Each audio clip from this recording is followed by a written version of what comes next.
Assalamualaikum warahmatullahi wabarakatuh.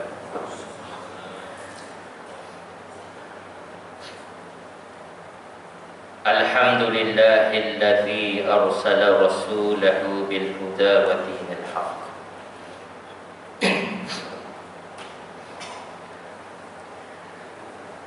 liyuzhirahu 'ala dini kullihi walau karihal musyrikun. Ya ayyuhan nas ittaqullaha haqqa tuqatih wa la tamutunna illa wa antum muslimun. Pertamanya, marilah sama-sama kita mengucapkan syukur yang tidak terhingga kepada Allah Subhanahu wa taala, kerana dengan limpah hidayahnya, dengan kasih sayangnya, kita diberi peluang oleh Allah Subhanahu wa taala dapat sekali lagi bersama-sama menunaikan fardu maghrib berjamaah. Yang saya hormati Tuan Pengerusi Pentadbir Surau, Yang Mulia Tuan Imam, Tuan Bilal, Pengerusi Jawatan Kuasa Dakwah, ahli-ahli Jawatan Kuasa Muslimin Muslimat yang dihormati. Perkataan Ahlul Kitab telah disebut secara langsung di dalam Al-Quran sebanyak 31 kali dan tersebar pada 9 surah yang berbeza. Ulama tafsir sentiasa berpendapat bahawa istilah Ahlul Kitab itu merujuk kepada dua komuniti, iaitu orang-orang Yahudi dan orang Nasrani.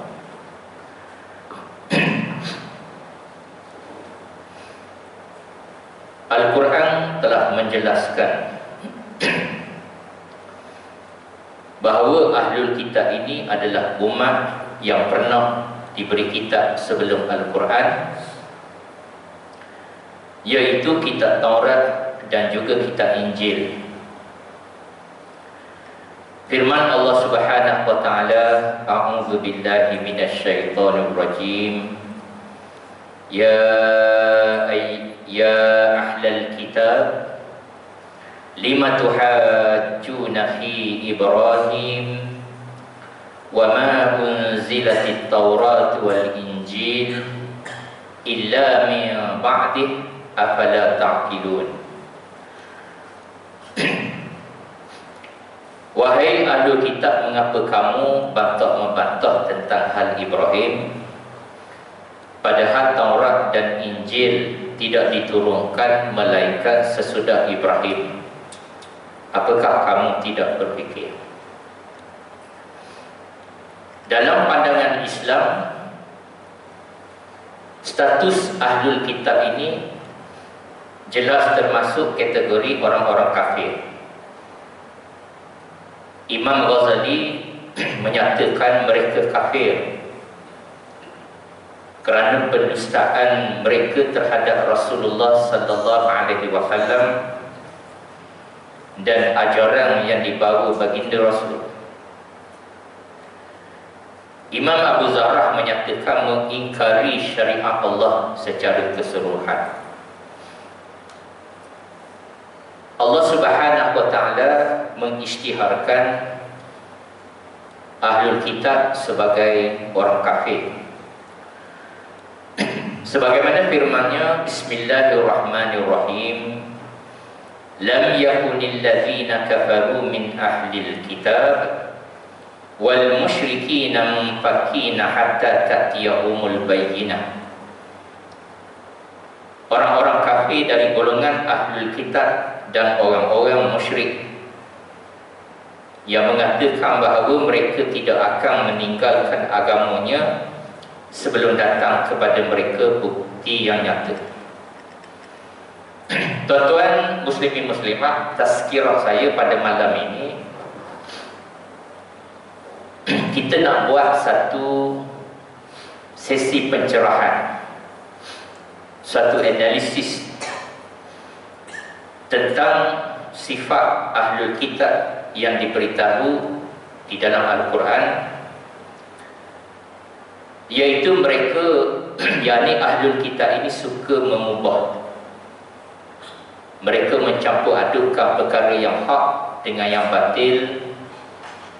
Mereka menyembunyikan kebenaran dan mereka telah mengubah ayat-ayat Allah. Allah Subhanahu wa taala berfirman dalam surah Ali Imran ayat 71, A'udzu billahi minasyaitonir rajim. Ya ahlal kitab lima talbisunal haqqa bil batil wa taqtumunal haqqa wa antum ta'lamun. Wahai ahlul kitab, mengapa kamu mencampur adukkan yang hak dengan yang batil dan menyembunyikan kebenaran padahal kamu mengetahuinya? Mengapa Yahudi ini suka menolak kebenaran dan mereka telah meminda ataupun mengubah ayat-ayat Allah di dalam kitab mereka? Mengapa jadi begitu? Jawapannya ada dalam surah Al-Baqarah ayat 109. Allah Subhanahu wa taala berfirman, A'udzu billahi minasyaitonir rajim. Wadda katsirun min ahlil kitab law yaruddunakum min ba'di imanikum kuffaran hasadan min di anfusihim min ba'di ma tabayyana lahumul haqq fa'fu wasfahu hatta ya'ti Allahu bi amri innallaha ala kulli syai'in qadir. Sebahagian ahlul kitab menginginkan agar mereka dapat mengembalikan kamu kepada kekafiran setelah kamu beriman. Kerana dengki yang timbul daripada diri mereka sendiri setelah nyata bagi mereka kebenaran, maka maafkanlah dan biarkanlah mereka sampai Allah mendatangkan perintahnya. Sesungguhnya Allah Maha Kuasa atas segala sesuatu. Kerana dengki yang timbul dalam diri mereka, Allah sebut, setelah nyata bagi mereka kebenaran. Apa itu? Kebenaran itu adalah Nabi terakhir adalah daripada keturunan sepupu mereka, Bani Ismail. Jadi Yahudi ini dia dengki. Mereka tidak boleh menerima hakikat bahawa Rasul, pembawa rahmat kepada sekalian alam ini, datang daripada bukan kalangan mereka. Maka mereka mengubah ayat-ayat ini meskipun Allah telah mengutuskan nabi-nabi di kalangan mereka, Bani Israel, dan diberi kitab-kitab. Dalam kitab tu jelas straightforward, very clear bahawa nabi terakhir ini bernama Ahmad dari keturunan Bani Ismail. Dia tidak boleh membaca, dan kalau disuruh baca dia akan mengatakan I don't know how to read. Ya, ini disebut di dalam kitab orang-orang Yahudi.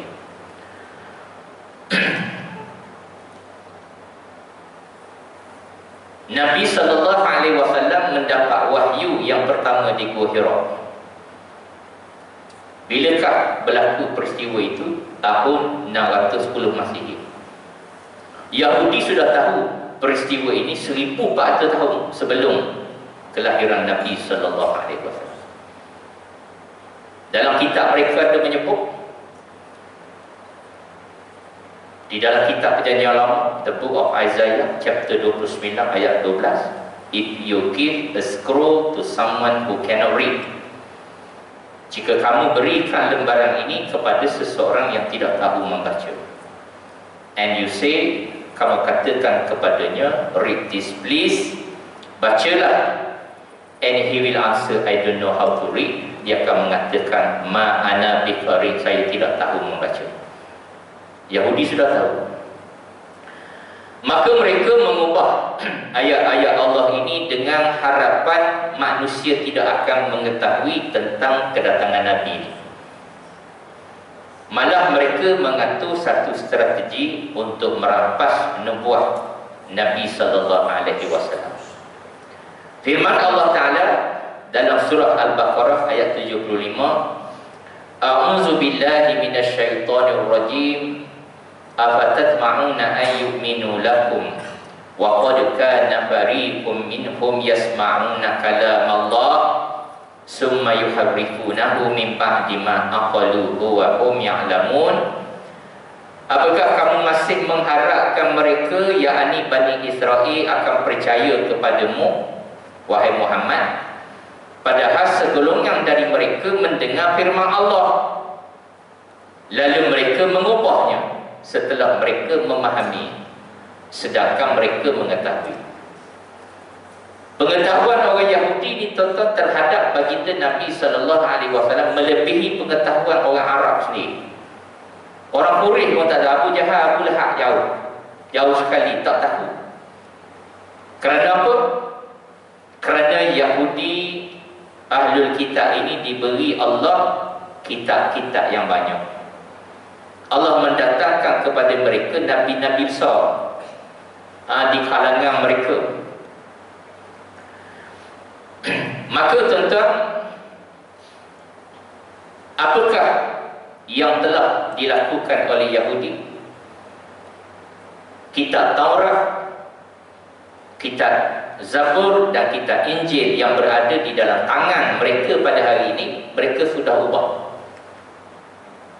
Walaupun mereka mendakwa adalah kitab daripada Allah, tetapi kita yakin bahawa kitab-kitab yang berada di dalam tangan orang Yahudi pada hari ini adalah kitab yang sudah mengalami perubahan-perubahan.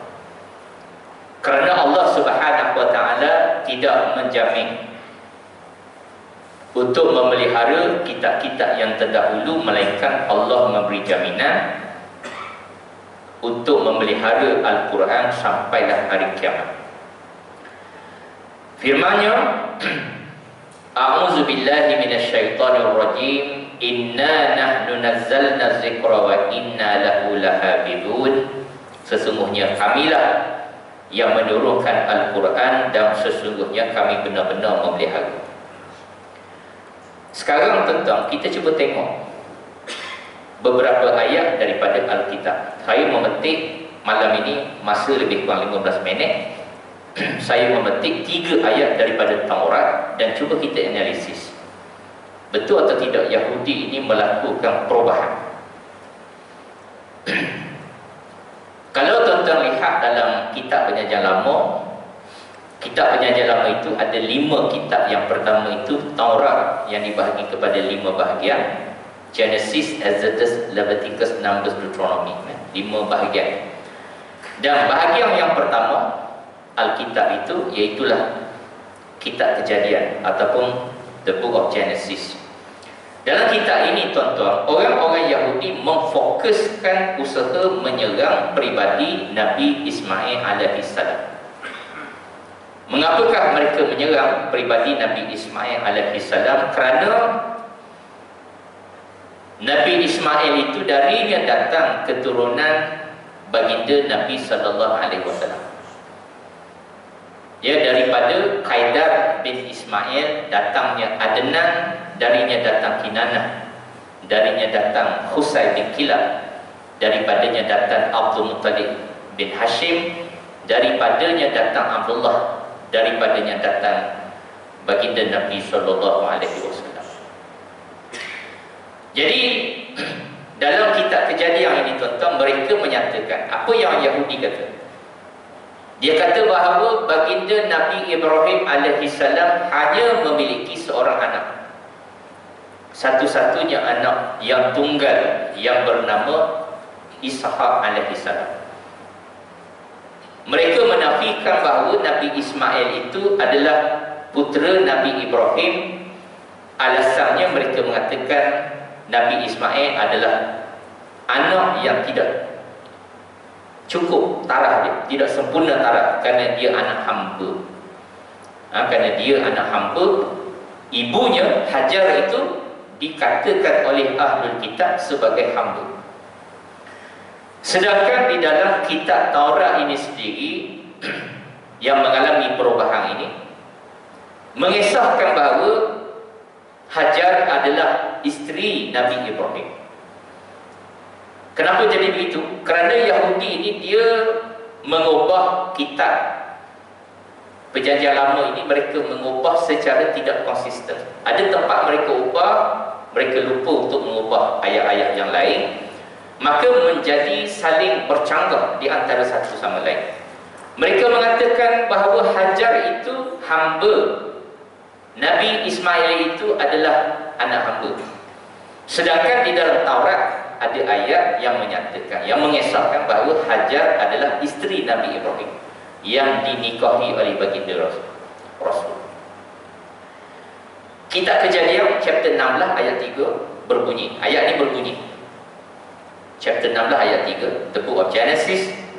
Sarah isteri Ibrahim itu mengambil Hajar, hambanya orang Mesir, yakni ketika Ibrahim telah 10 tahun tinggal di tanah Kanaan, lalu memberikannya kepada Ibrahim suaminya untuk menjadi isterinya. Riwayat tuan-tuan, dari mana datangnya Hajar ini? Ketika Nabi Ibrahim diperintah Allah masuk ke Palestin, baginda ni bersama isterinya Sarah ni dengan takdir tak dapat masuk ke Palestin, tetapi terdampar ke Mesir. Dia masuk ke Mesir. Di situ Sarah telah ditawan oleh Firaun. Kemudian Allah Subhanahu wa taala mendatangkan penyakit kepada Firaun, dan Firaun ini menyesal, lalu dia menyerahkan kembali Sarah kepada Nabi Ibrahim, lalu dihadiahkan puterinya. Itu pendapat yang kuat, puterinya orang Mesir kepada Nabi Ibrahim. Pendapat yang lain menyatakan sidai-sidai, ya, wanita yang bekerja dalam istana. Jadi ayat 16:3 ini menyatakan bahawa Ibrahim menikahi Hajar. Bila menikahi Hajar itu bermaksud Hajar adalah isteri kedua Nabi Ibrahim. Dalam peristiwa perintah menyembelih, orang-orang Yahudi Ahlul Kitab mendakwa yang diperintah sembelih itu, yang Allah Ta'ala perintah sembelih itu adalah Nabi Ishaq, bukan Nabi Ismail alaihissalam. Orang Yahudi melakukan perombakan dalam kitab Taurat ini dengan menukar nama Ismail kepada Ishaq. Ini berlaku pada ayat yang kedua pada chapter yang ke-22 kitab Kejadian. Jadi dalam kisah penyembelihan dan penyebutan Ishak sebagai anak tunggal, kita percaya bahawa ayat ini mengalami perombakan. Cuba kita buat analisis, kita tengok tuan-tuan ya. Genesis chapter 22 ayat 2 berbunyi begini. Setelah semuanya itu Allah menguji Ibrahim. Allah berfirman kepadanya, wahai Ibrahim. Lalu disahutnya, ya Tuhan. Dan Tuhan berfirman kepadanya, ambillah anakmu yang tunggal itu, yang engkau kasihi, yakni Ishak. Pergilah ke tanah Moria dan persembahkanlah dia di sana sebagai korban bakaran, sebagai korban pada salah satu gunung yang akan kukatakan kepadamu. Jadi ayat ini menyatakan anak tunggal, yaitu satu-satunya anak Nabi Ibrahim, yakni Ishak, kata ayat ini. Jadi Kalaulah tuan-tuan kita terima ayat ni, ambillah anakmu yang tunggal itu yang engkau kasihi, yakni Ishak. Bila kita terima ayat ni, bermakna ayat ini bercanggah dengan dua ayat yang lain di dalam kitab yang sama, bercanggah. Kerana di dalam kitab Kejadian pada chapter 16 ayat 16 dan juga pada chapter 21 ayat 5, kedua-dua ayat ini akan bercanggah dengan ayat tadi. Ayat 16, chapter 16 berbunyi, Ibrahim berumur 86 tahun ketika Hajar melahirkan Ismail baginya. Ya, kitab Genesis, kitab Taurat kata semasa Nabi Ismail dilahirkan oleh ibunya Hajar, bapanya yakni Nabi Ibrahim berumur 86 tahun. Kemudian pada chapter 21 ayat yang kelima, adapun Ibrahim berumur 100 tahun ketika Ishak anaknya lahir baginya. Ini daripada kitab yang sama. Maknanya kitab Taurat sendiri mengesahkan Nabi Ibrahim mempunyai dua putera, yakni yang pertama Nabi Ishak alaihissalam dilahirkan semasa Nabi Ibrahim berumur 86 tahun. Kemudian Nabi Ibrahim mendapat putera yang kedua namanya Ishak ketika Nabi Ibrahim berusia 100 tahun. Maksudnya yang lahir dahulu adalah Ismail. Ismail itu abang, dan Nabi Ishak lahir 14 tahun selepas itu sebagai adik kepada Nabi Ismail. Jadi siapa abang? Nabi Ismail. Siapa adik? Nabi Ishak alaihissalam, seorang Nabi yang sangat soleh. Jadi kita percaya bahawa ayat ini sebenarnya sudah dirubah. Sepatutnya berbunyi, ambillah anakmu yang tunggal itu yang engkau kasihi, iaitu Ismail. Sepatut begitu. Kenapa tuan-tuan? Siapakah anak tunggal? Nabi Ismail lah anak tunggal kerana dia lahir dahulu dan dia berseorangan selama 14 tahun. 14 tahun dia seorang. Kalau saya nak buat perumpamaan mudah, yang mudah untuk tuan-tuan faham, ya. Katakanlah masa mula-mula saya menikah dulu, lepas nikah tu dapatlah putera yang pertama, anak saya yang pertama. Daripada umur sehari saya bawa dia pikul sana sini, bawa berjalan, pergi pasar malam, pergi dan sebagainya, sampailah dia berusia 13 tahun. Selama 13 tahun saya bawa dia sana sini, seorang tu je anak saya. Mungkin saya pun tak terfikir bahawa saya akan dapat lagi anak lain. Jadi apakah orang akan panggil anak saya itu? Anak tunggal dia, satu-satunya anak tunggal. Betul lah tu, anak tunggal lah tu, sebab seorang tu saja. Tapi selepas dia berusia 14 tahun, isteri saya melahirkan seorang lagi anak. Jadi status tunggalnya dengan otomatik tak ada lagi. Dia jadi abang sulung. Adiknya nak panggil anak tunggal? Taklah, anak yang kedua. Sepatut begitu.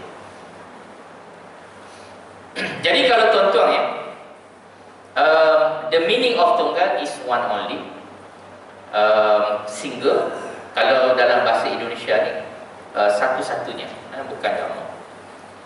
Jadi kalau kita lihat tuan-tuan di dalam Al-Quran menceritakan bahawa saat Nabi Ibrahim alaihissalam hendak menyembelih Nabi Ismail itu nak menyembelih, Allah menggantikan Nabi Ismail dengan seekor kibas yang besar. Dan ayat selepas itu berbunyi, Allah mendatangkan berita khabar gembira dengan kelahiran Ishak. Jadi kelahiran Ishak itu setelah Nabi Ibrahim berjaya dalam ujian itu. Sebelum nak sembelih itu belum lahir lagi Ishak. Masih dalam perut mak lagi, Sarah tu, ibu dia. Jadi semasa perintah itu datang, sudah pastilah anak tunggal itu adalah Nabi Ismail. Sehinggalah ditukar dengan seekor kibas. Lahir Ishak di Palestin. maka Nabi Ismail bukan lagi anak tunggal, tetapi semasa perintah disembelih, dikorban oleh bapanya itu, dia berstatus anak tunggal. Kemudian tuan-tuan, ayat ini berbunyi, ayat sambungannya, pergilah ke tanah Moriah dan persembahkanlah dia di sana sebagai korban kepada salah satu gunung yang akan kukatakan kepadamu. Ini juga kita percaya bahawa telah diubah. Sebab Moriah ini kalau kita rujuk dalam literatur Yahudi, literature, sumber-sumber Yahudi. Apa maksud sumber-sumber ni? Sumber-sumber ni pengetahuan tentang Yahudi lah. Kalau kita orang Melayu ni nak tahu sumber-sumber orang Melayu, kita kena baca apa? Ya, Bustanul Salatin, Tuhfah An-Nafis, Hikayat Merong Mahawangsa, kan, sejarah Perak, sejarah Terengganu. Kita boleh tahulah hal ehwal orang Melayu. Kalau kita nak tahu hal orang-orang Yahudi ini, pertama kita mesti rujuk kepada kitab-kitab Perjanjian Lama, ada 39 kitab. Kemudian kitab-kitab Mesoritik yang banyak itu. Dan di dalam kitab-kitab Yahudi ini tidak ada menyebut Moriah di Palestin. Maknanya di Palestin tak ada nama tempat Moriah. Tetapi Moriah ini digambarkan di dalam Genesis. Kitab Kejadian tu cerita bahawa Moriah ni dia berada di celah gunung-gunung. Gunung-gunung ni tuan-tuan, kalau dalam kitab-kitab Perjanjian Lama, yang paling popular adalah gunung-gunung Parang. Gunung-gunung Parang. Kenapa? Orang Yahudi cukup mengenali gunung-gunung Parang ni. Gunung Parang ini adalah jajaran gunung di Jazirah Arab, letak di antara Mekah dengan Madinah. Sebab lama dulu Yahudi 1400 tahun dulu, mereka telah migrasi daripada Palestin, mereka masuk ke Madinah. Apa tujuan dia? Dia nak merampah nubuat Nabi SAW. Sebab disebut dalam kitab-kitab Yahudi ini bahawa Nabi terakhir ini dia akan muncul di satu tempat yang adanya pohon-pohon tamar yang subur, dikelilingi oleh padang pasir yang luas. Jadi mereka rasa ni, di antara gunung-gunung Parang ni, sebetul-betulnya Nabi ni mesti muncul di Yathrib. Sebab tu orang Yahudi tuan-tuan, apabila mereka berpindah di tanah Hijaz, asli mereka adalah Yahudi. Namun setelah mereka pindah ke Hijaz, di gunung-gunung Parang ini, mereka berasimilasi dengan orang Arab, dari cara pakaian, bahasa, hinggalah ke tradisi dan budaya mereka, sehingga nama mereka dan kabilah-kabilah mereka juga ke Arab-Araban. Bani Nadir, Bani Quraizah, Bani Qainuqa, itu semua nama Arab. Orang Yahudi yang terkenal di Madinah namanya Ashraf bin Ka'ab, nama Arab tu. Sepatutnya nama kabilah orang Yahudi di Madinah sepatutnya namanya Hashomer, Menesek. Itu nama Yahudi. Ya, kalau nama individu pun sepatutnya Benjamin Netanyahu. Itu nama Yahudi, tapi namanya seperti nama Arab. Dan mereka melakukan pernikahan dengan bangsa Arab, pernikahan silam, mix. Apa tujuan mereka buat itu? Mereka mengatakan sekiranya Nabi bernama Ahmad ini dikandung oleh seorang wanita keturunan Qaidar bin Ismail, kita mesti pastikan ayah dia benih itu mestilah daripada lelaki ahlul kitab. Sebab tu nikah kau campur. Dan sekiranya Allah mentakdirkan Nabi terakhir ini datang dari benih laki-laki keturunan Qaidar bin Ismail, kita mesti pastikan mak dia yang mengandungkan Nabi ini wanita ahlul kitab. Jadi kira separuh tu kira okey dah tu, daripada tak dapat langsung. Ulama tafsir yang terkenal, Ibn Katsir dalam kitabnya ada sebut, orang Yahudi ini setiap hari di Yathrib itu, setiap hari mereka berdoa, Ya Allah, utuskanlah Nabi yang disebutkan kisahnya dalam Taurat itu, sehingga kami boleh menghukum orang-orang musyrik dan membunuh mereka. Siapa orang musyrik? Orang Arab. Orang Aus dan Khazraj itu dipelagakan oleh Yahudi supaya bermusuh dan mereka saling berperang ratusan tahun di negeri Yathrib. Kerana Yahudi ada tujuan dia dibuat gitu. Jadi tuan-tuan, sebenarnya Moria ni nama sebenarnya adalah Mina. Mina ini satu lembah yang terletak di gunung-gunung Paran, 5 kilometer daripada negeri Mekah, terletak antara Mekah dan Muzdalifah. Jadi kalau tuan-tuan nak pergi Mekah nanti, tahun ni kau ada di surau ni yang naik nama pergi Mekah, tuan-tuan akan pergi ke Mina sehari sebelum wukuf di Arafah. Selepas wukuf di Arafah, kena balik semula ke Mina, sebab tuan-tuan kena laksanakan satu lagi rukun dia, iaitu melempar jamrah. Melempar jamrah itu mengambil peristiwa perintah korban ni berlaku di Mina, bukan di Moria. Jadi Yahudi telah ubah nama dia. Sepatutnya berbunyi, dia berbunyi begini sepatutnya: ya, ambillah anakmu yang tunggal itu yang engkau kasihi, yakni Ishak, pergilah ke tanah Mina. Sepatutnya begitu. Jadi Yahudi telah ubah. Jadi tuan-tuan, selain daripada itu, sekurang-kurangnya ada 2 lagi ayat yang orang Yahudi telah ubah, iaitu satunya adalah berhubung dengan perintah Allah supaya membawa Hajar dan anaknya Ismail itu daripada Palestin bawa ke Mekah, ke tanah Hijaz. Sebab tu kalau kita baca kitab Kejadian ni, kita rasa macam baca Quran juga, kerana lebih kurang cerita dia, lebih kurang. Ya. Tetapi kita percaya bahawa chapter 21 ayat 8 hingga 13 ini telah dirombak, telah diubah. Ayatnya berbunyi begini: setelah Ishak bercerai susu.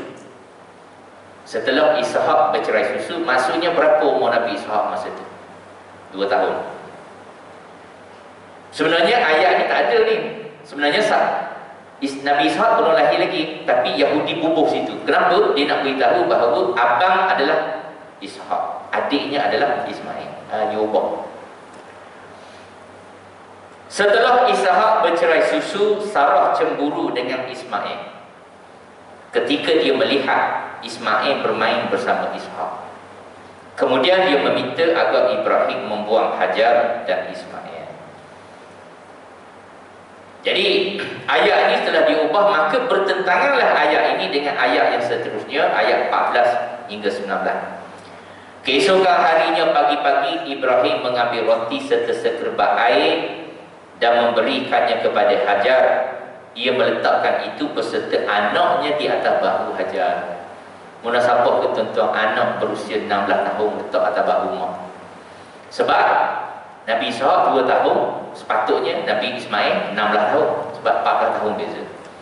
Jadi ayat ini tak konsisten. Sepatutnya Nabi Ishak tak lahir lagi. Masa tu Nabi Ismail masih kecil, sebab tu letak atas bahu. Jadi ayat 14 ni tak sesuai dengan ayat 8:13. Kemudian satu lagi, Yahudi telah ubah. Mereka menafikan mukjizat sumur Zam-Zam itu berlaku di Beersheba, berlaku di Mekah, tetapi berlaku di Beersheba, satu tempat di Palestin. Jadi saya tengok ayat ni yang hujung-hujung dia okey.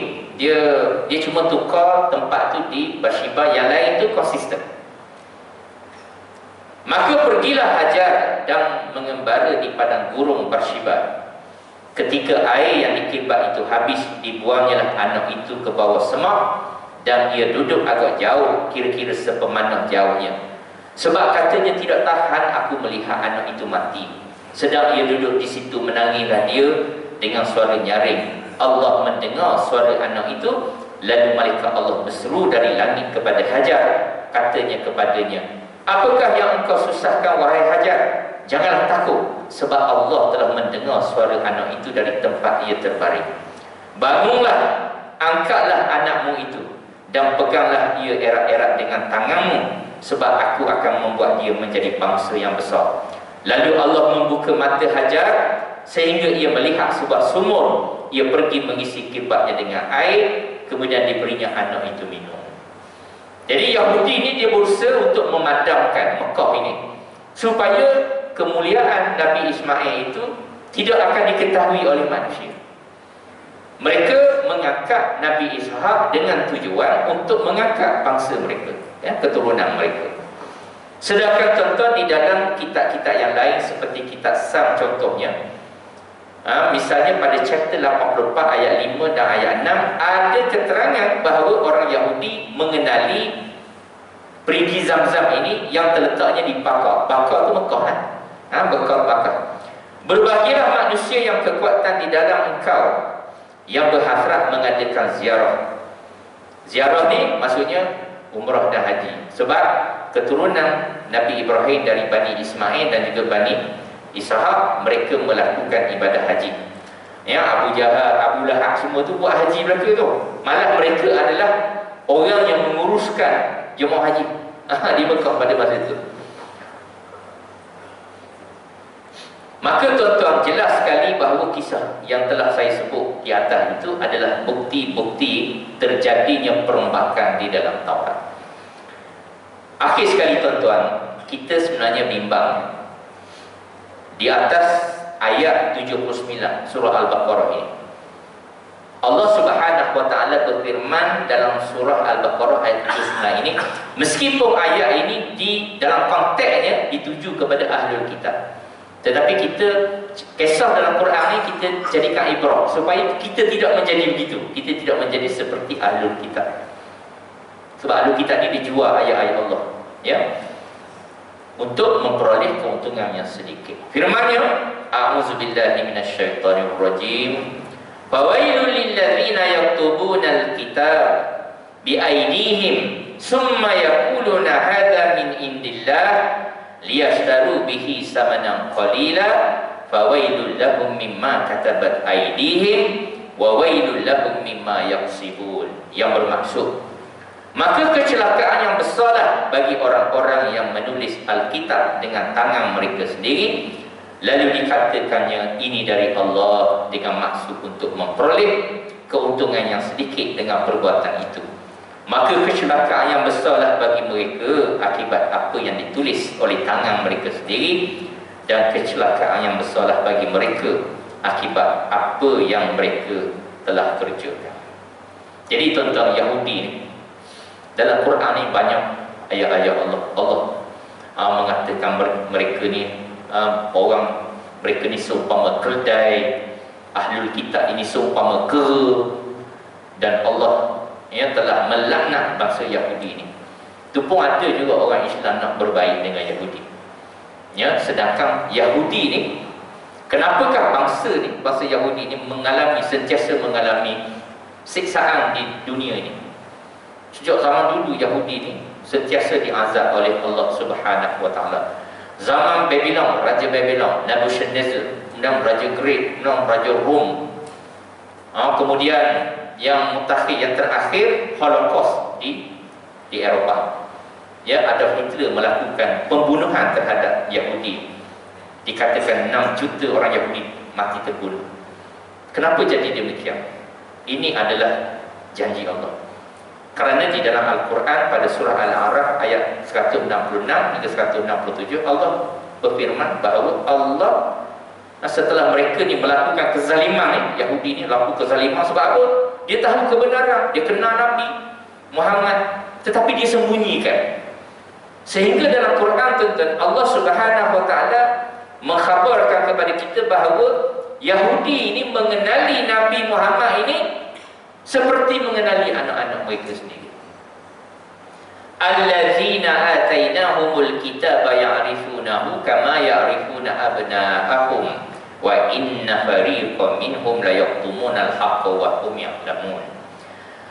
Orang-orang Yahudi dan Nasrani yang kami berikan kitab itu mengetahui dan mengenali Muhammad dan kebenaran sebagaimana mereka mengenali anak-anak mereka sendiri. Holocaust yang berlaku di Eropah itu tak akan berakhir sebelum kiamat akan terjadi satu lagi Holocaust, pembunuhan orang-orang Yahudi, kerana ada dalil dia daripada Al-Quran dan juga hadis Nabi sallallahu alaihi wasallam. Insya-Allah kalau ada kelapangan umur yang panjang akan datang, saya akan bincang tentang itu. Holocaust yang terakhir berlaku ke atas bangsa Yahudi. Bismillahirrahmanirrahim. Alhamdulillahirabbil alamin. Wassalatu wassalamu ala asyrafil anbiya'i wal mursalin wa ala alihi wa sahbihi ajma'in. Allahumma inna nas'aluka al-huda wat tuqa wal 'afafa wal ghina. Rabbana la tuzigh qulubana ba'da idh hadaytana wa hab lana min ladunka rahmatan innaka antal wahhab. Rabbana zalamna anfusana wa idza taghfir lana wa tarhamna lanakunanna minal khasirin. Rabbana atina fid dunya hasanah wa fil akhirati hasanah wa qina azabannar. Wa sallallahu ala sayyidina Muhammad wa ala alihi wa sahbihi ajma'in. Subhana rabbika rabbil izzati amma yasifun. Wassalamu ala mursalin walhamdulillahi rabbil alamin. Tuan-tuan muslim-muslimat, ada jualan amal untuk kutipan untuk tahfiz. Ada jualan murah ni, roti dan juga kurma. Kalau tuan-tuan mahu membelinya sambil berinfak bolehlah selepas solat nanti. Sekian, segala yang baik.